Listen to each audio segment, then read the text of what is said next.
Okey, Assalamualaikum warahmatullahi taala wabarakatuh. Hari ini kita akan pergi kepada tajuk ekologi pencemaran alam sekitar.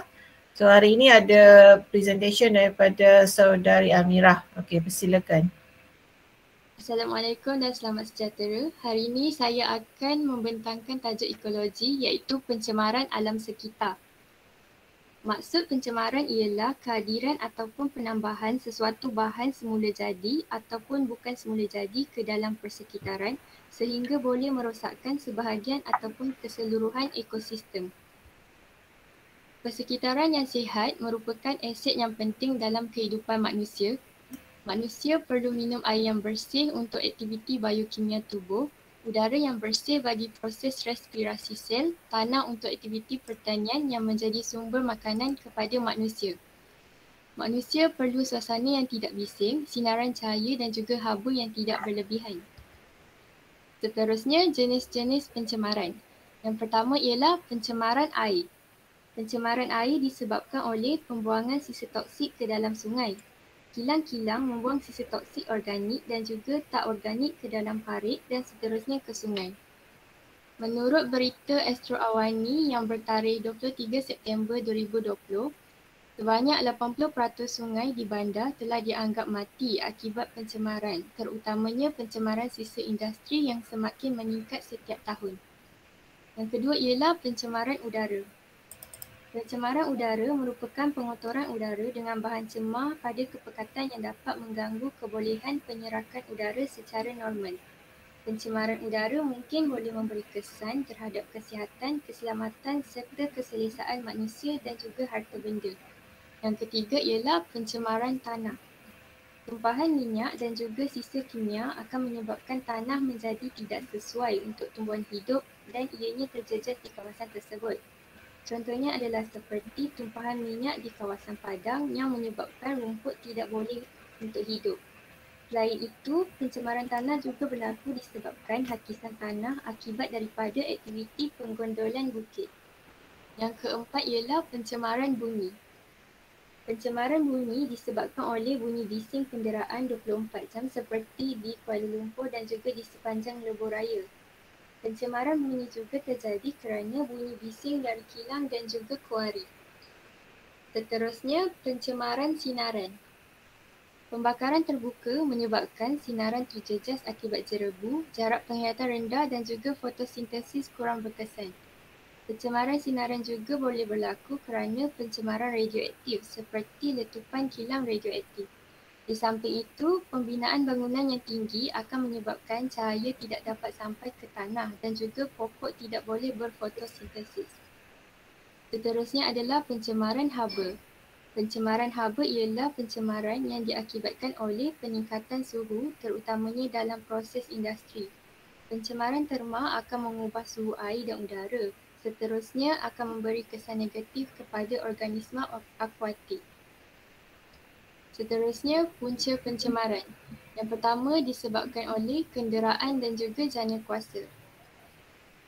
Pembakaran bahan api untuk kenderaan dan jana kuasa yang tidak sempurna akan menghasilkan gas karbon monoksida dan juga gas lambung. Yang kedua disebabkan oleh industri perkilangan. Pencemaran akibat aktiviti perkilangan seperti pembuangan sisa toksik ke dalam sungai dan tasik, contohnya pembuangan sisa cecair dan pekerja kilang kelapa sawit, getah dan juga plastik.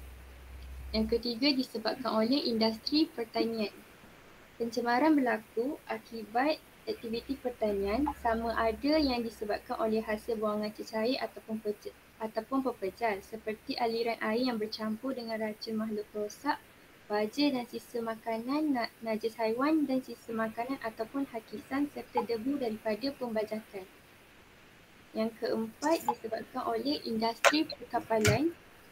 Ia berlaku disebabkan oleh tumpahan minyak akibat pelanggaran kapal ataupun pengurusan yang tidak sempurna. Seterusnya, pembakaran terbuka. Pembakaran terbuka untuk aktiviti pertanian dan juga pembangunan terbuka telah membakar sampah sarap yang akan mengakibatkan pencemaran. Seterusnya ialah kesan rumah hijau. Kesan rumah hijau merupakan kesan pemanasan atmosfera terhadap bumi. Gelombang cahaya matahari melalui udara akan diserap oleh bumi. Karbon dioksida di atmosfera akan bertindak seperti kaca di dalam rumah hijau. Kaca akan melukarkan jarak gelombang cahaya yang memasuki rumah kaca dan akan menjadi semakin memanjang dan membebaskan haba dalam rumah kaca dan merangkap haba tersebut. Seterusnya, kesan pencemaran. Yang pertama boleh menyebabkan masalah kesihatan. Pembakaran bahan api yang tidak sempurna pada kenderaan akan menghasilkan gas karbon monoksida yang akan mengganggu proses respirasi. Selain itu, pembakaran hutan akan mengakibatkan jerebu yang boleh mendatangkan penyakit seperti chronic bronchitis. Yang kedua ialah masalah alam sekitar. Jerebu akan mengakibatkan sinaran matahari terjejas dan akan mengurangkan kecekapan fotosintesis sehingga menjejaskan pengeluaran hasil pertanian. Jerebu juga akan menyebabkan indeks pencemaran udara menjadi semakin tinggi dan juga menyukarkan penglihatan. Yang ketiga ialah kesan rumah hijau dan perubahan cuaca serta aras laut akan menyebabkan aras laut meningkat. Dengan ini banyak kawasan akan tenggelam. Di samping itu, perubahan cuaca yang tidak menentu juga akan terjadi. Cara mengatasi pencemaran ialah yang pertama, pendidikan alam sekitar. Pendidikan alam sekitar meretasi kurikulum di institusi pendidikan. Contohnya seperti di sekolah iaitu didedahkan dengan pentingnya alam sekitar daripada usia muda. Selain itu, pendidikan alam sekitar untuk orang awam di media elektronik dan juga cetak. Yang kedua ialah undang-undang, penggubalan dan penguatkuasaan undang-undang alam sekitar oleh pihak berkuasa.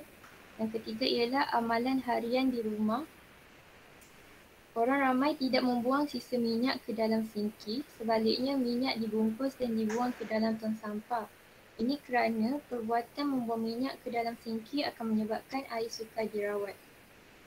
Selain itu, tidak membakar sampah sesuka hati. Yang seterusnya ialah kitas semula. Mengitas semula bahan-bahan yang boleh dikitas semula agar tidak tercemar. Seterusnya, kesan pencemaran kepada kesihatan manusia. Yang pertama, alergik. Biasanya berlaku kepada kanak-kanak yang sangat sensitif terhadap debu, bulu halus, bahan kimia tertentu, terutamanya jenis sintetik, lalu akan menyebabkan kesan alergik seperti bersin, mata gatal dan juga hidung berair. Yang kedua ialah berguk. Berguk berlaku disebabkan oleh iodin dalam makanan yang boleh menyebabkan pembesaran kelenjar tiroid di leher. Yang ketiga, cacat. Racun makhluk perosak, pengganggu endokrin, pencemar organik boleh menyebabkan kerosakan pada sistem pembiakan manusia dan akan menyebabkan kecacatan fizikal pada kanak-kanak yang baru lahir ataupun setelah meningkat dewasa. Seterusnya, kerosakan ginjal. Logam seperti kuprum dan pelarut organik boleh menyebabkan kerosakan ginjal.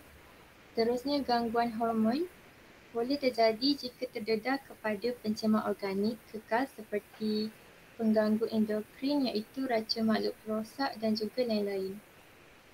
Yang keenam, kelemahan sistem imunisasi. Kelemahan sistem ini akan menyebabkan badan mudah mendapat penyakit. Biasanya disebabkan oleh pencemar organik kekal, pengganggu endokrin dan juga lain-lain. Seterusnya yang ketujuh, penyakit jantung. Penyakit jantung berlaku akibat gaya hidup yang tidak sihat seperti menghisap rokok dan juga minum alkohol. Yang ke-8, kanser. Pelbagai jenis kanser telah dikaitkan dengan pendedahan terhadap asbestos, asap rokok dan juga racun serangga. Contoh kesannya adalah seperti kanser paru-paru, payudara, hati, sistem pembiakan dan juga lain-lain. Kesembilan ialah keracunan plumber. Keracunan ini ditunjukkan oleh tanda dan simptom seperti sakit kepala, kekejangan otot, kesukaran belajar dan juga menyebabkan kematian. Biasanya, keracunan plumbum terdapat di dalam cat, alat tulis dan juga air yang tercemar oleh sisa industri. Ke-10 ialah keracunan raksa. Raksa ataupun dikenali sebagai merkuri boleh menyebabkan kerosakan ginjal, hati dan juga saraf. biasanya didapati dalam ikan yang tercemar. Ke-11 ialah kerosakan sistem saraf boleh berlaku akibat terdedah kepada kimia seperti racun makhluk rosak, logam berat dan juga pelarut organik. Yang ke-12 ialah tumbuhan beracun. Terdapat pelbagai tumbuhan beracun di Malaysia yang mampu memberi kesan kepada kesihatan manusia. Ada di antara tumbuhan ini dijadikan hiasan laman dan di dalam rumah. Contohnya seperti Dieffenbachia yang selalunya dijadikan hiasan oleh orang awam untuk diletakkan di dalam rumah. Yang terakhir ialah jangkitan virus. Terdapat pelbagai virus sama ada bawaan udara, makanan, air dan juga tanah. Virus ini telah menyebabkan kematian yang banyak di Malaysia. Contohnya ialah seperti virus Nipah. Selain itu, cabaran dalam mewujudkan budaya menjaga kebersihan. Yang pertama, pembentukan minda dan budaya bangsa ke arah menghargai kebersihan.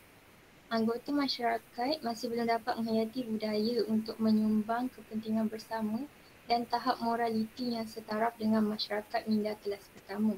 Ini kerana kurangnya penekanan terhadap pendekatan untuk mendidik dan membentuk masyarakat supaya menghargai terhadap kebersihan persekitaran. Yang kedua, kesedaran sivik yang masih rendah. Sikap jahil masyarakat yang tidak menghiraukan kepentingan menjaga kebersihan persekitaran alam sekitar masih menebal. Anggota masyarakat beranggapan itu bukan tanggungjawab mereka dan mengharapkan pihak yang berkuasa sepatutnya menguruskan perkara tersebut. Yang ketiga ialah infrastruktur yang belum dapat melengkapi keperluan pengurusan sisa pepejal. Terdapat pelbagai masalah di dalam penyediaan infrastruktur, iaitu seperti yang pertama, kekangan kewangan kerana kos penyediaan infrastruktur yang tinggi dan semakin meningkat. Kemudahan 3R iaitu reduce, reuse dan recycle yang masih lagi tidak mencukupi dan menyeluruh. Seterusnya, jangka hayat tapak pelupusan sisa pekerjaan yang sedia ada semakin berkurangan serta kekurangan kepakaran dalam teknologi terkini pengurusan sisa pekerjaan. Yang keempat ialah penerimaan, sokongan serta kerjasama. Usaha untuk menjayakan usaha yang dilaksanakan ini, penglibatan, sokongan dan kerjasama dari semua pihak adalah sangat perlu. Kerjasama antara semua agensi kerajaan, swasta dan juga bukan kerajaan iaitu NGO untuk sama-sama di dalam program yang dilaksanakan. Komitmen untuk masyarakat mengamalkan budaya kebersihan dan juga 3R sangat diharapkan. Yang kelima ialah budaya dan tanggapan masyarakat yang berbeza tentang kebersihan. Setiap golongan masyarakat mempunyai penerimaan dan takrifan yang berbeza tentang kebersihan. Negara juga menghadapi cabaran menangani isu budaya luar yang dibawa oleh pekerja asing yang membawa pelbagai budaya dan amalan dari negara asal mereka. Secara kesimpulannya, semua pihak perlulah bersama-sama untuk menjaga kebersihan alam sekitar daripada tercemar agar kesihatan dapat terpelihara dan juga generasi akan datang dapat menikmati keindahan alam sekitar yang sedia ada. Sekian, terima kasih. Okay, terima kasih Amira. Okay, cuba tengok yang slide yang pertama, yang kedua. Okay, ni slide kedua kan. Ni masuk pencemaran alam sekitar ya. Kalau untuk peperiksaan untuk menjawab soalan esei, awak kena tahu apa maksud pencemaran alam sekitar ya. Kena tahu apa maksud pencemaran dan atau apa maksud alam sekitar ya. Untuk menjawab soalan yang berkaitan dengan alam sekitar, saya beritahu sekali lagi, pelajar-pelajar semua kena tahu definisi konsep apa dia pencemaran alam sekitar ya. Apa maksud persekitaran yang sihat ya. Kemudian kalau tengok buku LP ya, yang kedua, apa yang awak kena tahu untuk memastikan dapat menjawab soalan esei dengan baik. Yang kedua, awak kena tahu istilah-istilah sains yang ada. Ya, istilah-istilah sains yang merujuk kepada pencemaran alam. Pertama, kalau kita tengok pencemaran air, tengok buku LP 126. Buku LP untuk tajuk ni dah lengkap dah, tak payah dah rujuk pada mana-mana bahan bacaan lain ya. Pertama, kita tengok pencemaran air. Apa dia antara sisa buangan yang boleh menyebabkan pencemaran air. Awak kena hafal lah yang tu ya. Antaranya bahan buangan amonia, ni asid. Sisa-sisa asid, keracunan ke dalam hidupan sungai dan laut, najis haiwan dan juga racun makhluk perosak. Ya. Juga tumpahan minyak dari kapal. Yang itu kena hafal lah ya. Kemudian kalau kita tengok pencemaran udara, okey, awak kena tahu pencemaran udara adalah disebabkan oleh karbon dioksida, sulfur, CFC, ya, chlorofluorokarbon, plumbum, radioaktif, ya. Dan ambil juga indeks pencemaran udara yang selamat, ya, tulis ya. Indeks pencemaran udara yang selamat, API, huruf besar, API, adalah berada dalam range 0 ke 99. Itu adalah indeks pencemaran udara yang healthy, yang selamat untuk manusia. Jika melebihi daripada indeks tersebut bermakna sudah unhealthy. Ya, sampailah ke peringkat yang membahayakan manusia, kan? Okey, kena hafal yang tu. Ya, API tadi tu, indeks tu sebagai bukti yang awak mahir bab ini, ya, mahir tajuk ini. Awak boleh ambil sebagai bukti penulisan. Ya, 0 hingga 99 adalah API bagi udara yang sihat. Tulis, take note ya. Kemudian kita tengok pencemaran tanah, ya, pencemaran tanah, kesan daripada hakisan tanah akibat daripada penebangan hutan secara berleluasa, penerokaan kawasan hutan, ya, penggodolan bukit dan sebagainya. Itu awak kena tahu. Kemudian pencemaran bunyi. Pencemaran bunyi ni biasa akibat kebisingan daripada kegiatan industri, ya. Kilang dan juga kuari, ya. Kuari ni pertama bukan saja boleh menyebabkan pencemaran bunyi kerana mereka memecahkan batu batan, ya, menggunakan bom, kan. Jadi bukan saja bunyi tapi menyebabkan partikel udara akan tercemar, ya. Okey, kemudian pencemaran sinaran, kita boleh tengok kena adalah perkataan jerebu, ya, jarak penglihatan rendah, ya. Ini juga boleh masukkan juga API tadi, ya. Indeks pencemaran udara yang saya sebutkan tadi. Okey, kemudian untuk punca pencemaran tadi Amira dah jelaskan, tapi saya nak highlight lah. Highlight antara perkara-perkara penting, ya, yang awak kena hafal lah. Tak boleh tak hafal lah bahagian-bahagian ini, ya. Perkara-perkara penting ni, kan. Kalau tidak awak tak ada idea nak jawab soalan peperiksaan, ya. Okey, cara mengatasi pencemaran, okey, pendidikan alam sekitar, amalan harian di rumah kita semula. Okey, dan kesan dia pada kesihatan manusia. Tu ada banyak. Muka surat 129 tu ada berbagai jenis penyakit yang boleh menghinggapi manusia, boleh dihadapi oleh manusia jika kita terdedah kepada pelbagai pencemaran alam sekitar seperti yang dibentangkan tadi, ya. Daripada peringkat udara, tanah, air, ya. Okey, dan lagi satu saya nak awak fahamkan juga tentang kesan rumah hijau, ya, iaitu pemanasan global. Kesan rumah hijau. Apa maksud kesan rumah hijau? Ya. Kesan rumah hijau. Penipisan ozon. Tulis, ya. Ini antara istilah-istilah sains alam sekitar yang awak kena tahu, ya. Kesan rumah hijau, di mana udara panas akan terkumpul, ya, dalam satu atmosfer, ya, yang dipanggil rumah hijau, kesan rumah kaca tu, kan. Dan ini menyebabkan berlakunya pemanasan bumi. Bila pemanasan bumi, secara mudahnya kita menghadapi masalah apa? Masalah cuaca yang panas, ya.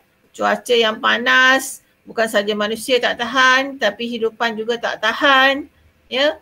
Pencairan ais di kutub utara dan kutub selatan akan menyebabkan peningkatan paras laut dan ada kawasan darat yang akan ditenggelami oleh air.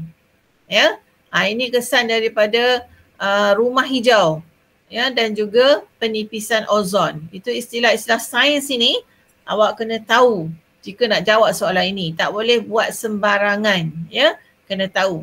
Jadi dalam buku teks ni, dalam buku LP ni, pada pandangan saya ianya dah memadai untuk menjawab soalan alam sekitar, ya.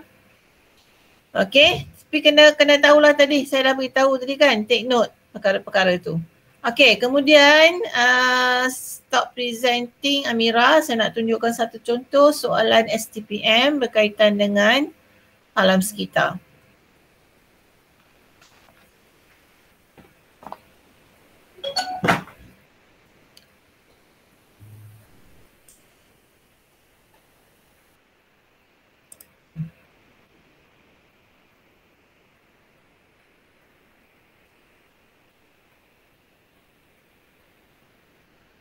Nanti madam akan hantar ke Telegram, awak boleh print lah soalan ni, ya, simpan sebagai rujukan, sebagai contoh.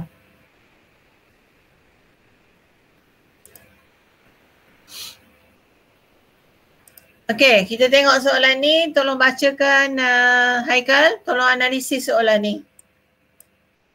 Bacakan soalan dan analisis soalan ni.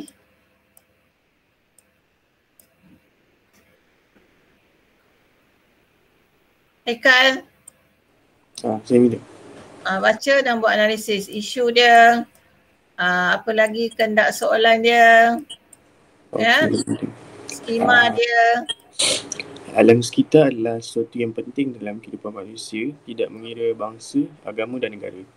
Okay. Jelaskan langkah-langkah dalam mendidik masyarakat untuk menjadikan kempen cintai alam sekitar. Okay, isu dia alam sekitar. Kehendak soalan dia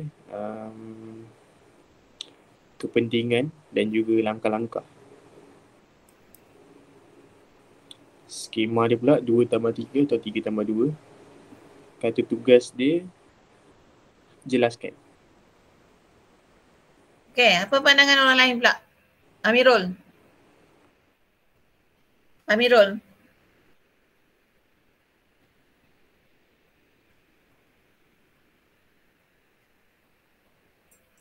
Amirul, cuba analisiskan.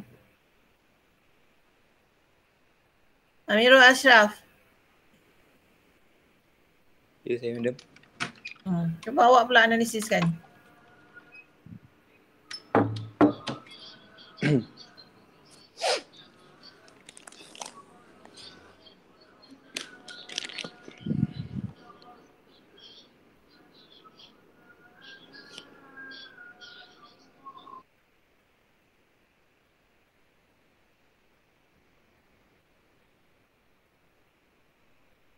Baca soalan dan buat analisis. Alam sekitar adalah sesuatu yang penting dalam kehidupan manusia, tidak mengira bangsa, agama dan negara. Jelaskan langkah-langkah dalam mendidik masyarakat untuk menjayakan kempen cintai alam sekitar. Isu dia alam sekitar.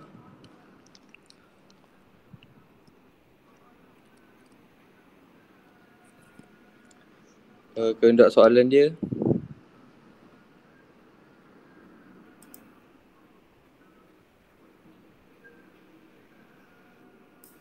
Soalan dia apa? kepentingan dengan langkah mendidik masyarakat untuk menjayakan kempen cintai alam sekitar. Skema? Skema dia 3+2 atau 2+3 atau 3+3. Okey, terima kasih. Tengok perkataan ni, ya. Alam sekitar adalah sesuatu yang penting dalam kehidupan manusia. Tidak mengira bangsa, agama dan negara. Okey, yang bertanda biru ni, ini adalah satu pernyataan sahaja. Ini bukan kehendak soalan, satu pernyataan yang menjelaskan tentang kehendak soalan. Apa kehendak soalan dia? Jelaskan langkah-langkah dalam mendidik masyarakat untuk menjayakan kempen Cintai Alam Sekitar. Jadi kalau kita tengok skema di sini adalah 5 tambah 0. Ya. 5 tu kena jelaskan tentang ni. Tentang langkah-langkah ni. Okey. Isu dia betul yang ni, alam sekitar. Dan langkah-langkah yang kena kita masukkan adalah langkah menjayakan kempen alam sekitar. Take note benda tu. Ya? Nampak macam mudah kan? Tapi sebenarnya kalau awak salah buat tadi, skema awak dah jadi 2 tambah 3, 3 tambah 2, awak dah rugi makan lah. Kan? Jangan silap analisis. Analisis soalan ni dia satu kemahiran yang awak kena buat latihan. Ya, cari banyak-banyak soalan esei tahun-tahun lepas, cuba buat analisis. Itu je cara dia. Tak ada orang kata jalan mudah lah. Kena buat analisis. Cuba buat analisis sendiri. Ya. Okey, ini pendahuluan ya. Pendahuluan ni mestilah memberi penegasan kepada soalan. Macam mana Madam bagi tahu sebelum ni, awak kena tahu tentang maksud alam sekitar. Ya. Kena tahu maksud alam sekitar tu apa. Ya. Lepas tu terus beri penegasan. Bila dia kata langkah mendidik masyarakat untuk menjayakan kempen alam sekitar, ini yang kita katakan penegasan soalan. Ya. Ini adalah penegasan soalan. Dalam pengenalan, penegasan kepada soalan itu adalah sangat penting. Kerana ianya akan menunjukkan yang calon faham kehendak soalan. Okey, penegasan soalan yang ini. Okey. Okey, seterusnya ini huraian dia. Ya. Yang pertama huraiannya adalah untuk meningkatkan pendidikan alam sekitar. Okey? Meningkatkan pendidikan alam sekitar. Okey, nanti awak baca sendirilah ni. Ini Madam bacakan isi penting saja. Kemudian yang kedua, mewajibkan pengasingan sisa pepejal. Apa maksud pengasingan sisa pepejal? Jumlah bahan-bahan kita semula dibuang ke tapak pembuang sampah setiap tahun semakin meningkat. Ini adalah huraian kan? Ini adalah idea dia. Mewajibkan pengasingan sisa pepejal. Jadi sisa pepejal perlu diasingkan kepada sisa yang boleh dikita semula dan sisa baki. Contohnya apa? Antara barang-barang yang dihasilkan dari plastik, ya, diasingkan satu bahagian. Dulu kan kita ada tong sampah warna merah, warna biru, kan? Warna hijau. Yang mana boleh dikita semula masuk dalam tong sampah yang boleh kita semula. Okey? Ini yang awak kena tahu. Okey, kemudian yang ketiga, memantapkan pematuhan masyarakat terhadap undang-undang alam sekitar. Okey? Yang ini bila kita kata peraturan atau penguatkuasaan, kena hafal yang ni. Akta Kualiti Alam Sekitar 1974. Kalau ada ni, awak masukkan dalam penulisan, jadi penulisan awak tu jadi mantap lah dan matang. Ya? Akta Kualiti Alam Sekitar. Akta 127. Okey, apa dia Akta 127? Yang diguna pakai berkenaan perlindungan sekitar serta berkenaan penguatkuasaan perlindungan alam sekitar. Maksudnya jika ada mereka yang tidak mematuhi, contoh industri kilang-kilang kilang-kilang yang menjalankan aktiviti atau operasi yang melibatkan pembakaran, ya. Pembakaran, contoh di Genting Sanyen tu kita tengok kan. Di Genting Sanyen kita tengok recycle semula surat khabar sebagainya kan. Pembakaran tu dengan melepaskan asap-asap udara itu boleh didenda di bawah Akta Alam Sekitar. Ya. Itu maksud dia. Kemudian menggalakkan penggunaan mesra, produk mesra alam, teknologi hijau. Ini green technology. Contohnya apa? Yang barangan elektrik yang mesra alam, yang tidak ada CFC. Ya, CFC bahan kimia klorofluorokarbon. yang akan merosak, yang akan mencemarkan udara, yang akan membawa kepada kesan rumah hijau dan penipisan ozon. Ini kita kurangkan, ya. Sebab tu sekarang ada kereta yang nak dicipta oleh syarikat Tesla yang tidak menggunakan bahan fosil tapi menggunakan bateri yang di-charge, ya. Ini adalah satu cara untuk mengurangkan kesan karbon monoksida ke atas ruang udara. Ni katakan produk mesra alam tadi, kan? Okey, kemudiannya kita tengok yang keempat, yang kelima, mewawarkan dasar dan aspirasi kerajaan mengenai alam sekitar. Ini boleh kita masukkan peranan media, ya, bagaimana media boleh memainkan peranan untuk membantu kerajaan, ya, dapat mencapai matlamat dia, ya, ke arah membentuk minda masyarakat kelas pertama, ya, yang akan mencintai alam sekitar, bukan merosakkan alam sekitar, ya. Contoh sekarang yang mamai kita tengok, minda ketiga, buat pembakaran terbuka, buang sampah merata-rata, janji rumah dia bersih, dia buang dia sampah kat tepi jalan, kan. Ni adalah satu tindakan netizen yang tidak bertanggungjawab. Okey. Seterusnya, mengurangkan penggunaan bahan kimia. Ini bahan kimia apa? Kita dah tengok tadi, dah baca dah. Daripada baja, ya, baja kimia, racun makhluk perosak, ya. Ni semua bahan-bahan kimia. Terutamanya pembuangan toksik daripada kilang, ya. Di Selangor ni banyak kilang-kilang kadang menyalurkan bahan toksik daripada kilang terus ke sungai. Sungai terus masuk ke laut. Cuba kita lalu dekat kawasan Tanjung Sepat tu, nak pergi ke Batu Laut dan sebagainya tu. Kalau awak tengok kat situ, baunya pun kita tak sanggup nak buka tingkap kereta, kan. Baunya sungguhlah, tak sanggup nak bau lah. Apa lagi kalau kita nak cecak jejak kaki kita dekat laut dekat situ, kan. Air laut pun berwarna hitam, penuh dengan lumpur-lumpur hitam. Ya, ini adalah kesan daripada pencemaran tanah, pencemaran air, ya, di mana sisa buangan najis haiwan. Dekat situ awak tahulah najis apa, kan. Yang dibuang ke saluran parit ke saluran sungai, direct terus ke laut. Ini masalahnya kesan pada kita dan generasi yang akan datang nanti. Ya, kalau kita tengok, kalau kita nak air yang bersih, yang jernih, yang udara yang nyaman, kita terpaksalah pergi ke Terengganu. Ya, Terengganu, Pulau Redang, Pulau Perhentian, ya, Pulau Kapas, Pulau Tioman. Dekat sana tak ada pencemaran. That's why ramai orang yang nak pergi mandi-manda, snorkeling, scuba diving dan sebagainya dekat sana. Sebab tak ada masalah pencemaran air kat sana, kan. Dia punya laut dia memang bersih. Ya. Kalau dekat sini, kat Morib tu, kalau orang tak tahu, dia naklah cemplung kat situ, kan, mandi-manda. Tapi bagi kita yang dah duduk dekat Selangor ni, tahu keadaan laut ni macam mana, tak sanggup rasanya, kan.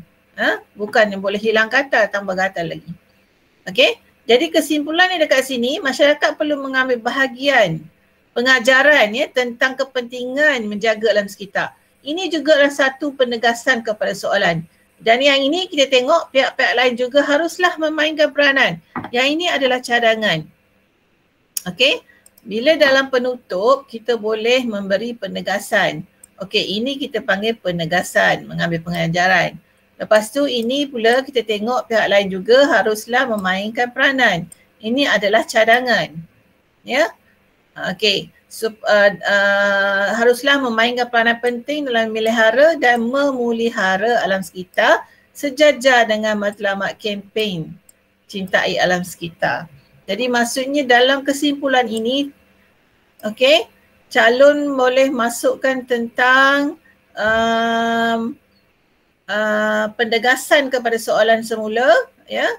Masyarakat perlu mengambil pengajaran tentang kepentingan menjaga alam sekitar. Ini adalah pendegasan kepada soalan. Yang ini pihak-pihak lain juga harus memainkan peranan penting dalam memelihara cadangan. Ya. Dalam penutup kita boleh masukkan rumusan ringkas, penegasan kepada soalan dan juga cadangan.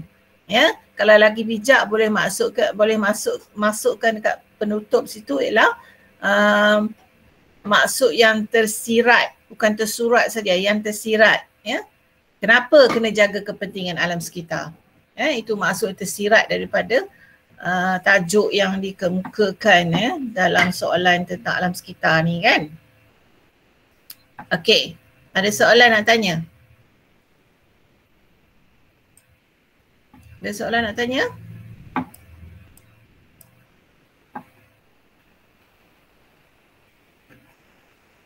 Esok siapa present? Aman kan? Aman cikgu, aman madam. Besok kita ada tajuk apa? TVET TVET kan? Pendidikan TVET Jadi saya berharap minggu ni kita boleh habiskan semua yang saya dah plan tu, dan bermula pada awal September kita akan mula buat latih tubi, esei dan juga graf untuk persediaan awak untuk menghadapi STPM SEM 2 pada bulan 10 nanti. Jika tidak ada apa-apa perubahan, bulan Oktober awak akan menduduki peperiksaan ya. Dan jangan lupa awak punya kerja khusus saya nak check pada hari Khamis. Okey, insyaAllah nanti hari Khamis kita akan tengok kerja khusus masing-masing ya. Secara ikut turn lah. Awak ada 20 orang, jadi dalam satu masa mungkin dalam satu calon mungkin dalam masa 5 minit. Saya tak akan tengok secara in detail tapi tengok secara format. Ya, kita go through fast, tengok format yang awak buat tu betul ke tidak, analisis yang awak buat betul ke tidak. Dan awak boleh buat pembetulan final touch sebelum hantar untuk penilaian. Okey.